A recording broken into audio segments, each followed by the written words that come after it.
आपने पार्ट 1 में देखा था कैसे स्वर्ग में एक क्षण की दृष्टि ने राजा महाभिष और गंगा के भाग्य को बदल दिया।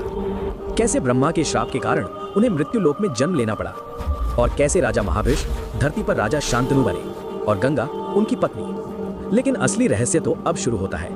जिसे हम माँ कहकर पूछते हैं वही गंगा अपने ही 7 नवजात बच्चों को जन्म लेते ही नदी में क्यों बहा देती थी। क्या वो सच में क्रूर थी या इसके पीछे कोई दिव्य रहस्य छिपा था?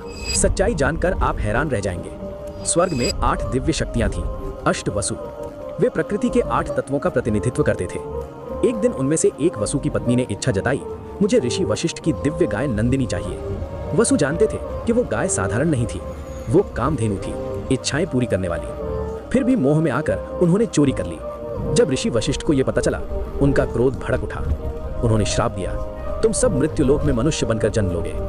श्राप सुनते ही वसु कांप उठे। उन्होंने हाथ जोड़कर क्षमा मांगी।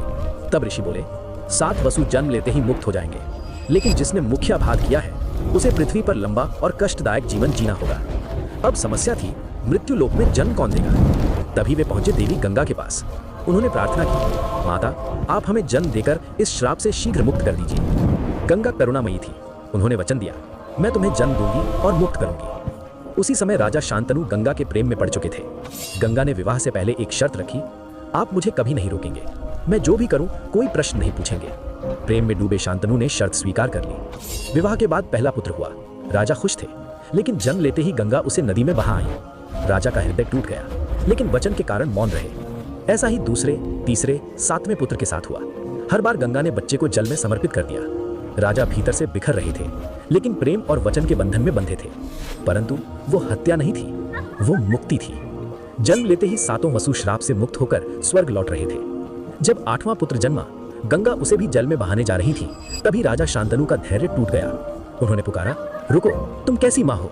शर्त टूट गई। गंगा ने सत्य बताया, ये अष्ट वसु थे, 7 मुक्त हो चुके हैं, लेकिन 8वां उसे पृथ्वी पर लंबा जीवन जीना है। वही बालक आगे चलकर बना महाभारत का महान योद्धा, जिसे दुनिया ने निर्दयी मां समझा। वो तो श्राप से मुक्ति देने वाली देवी थी।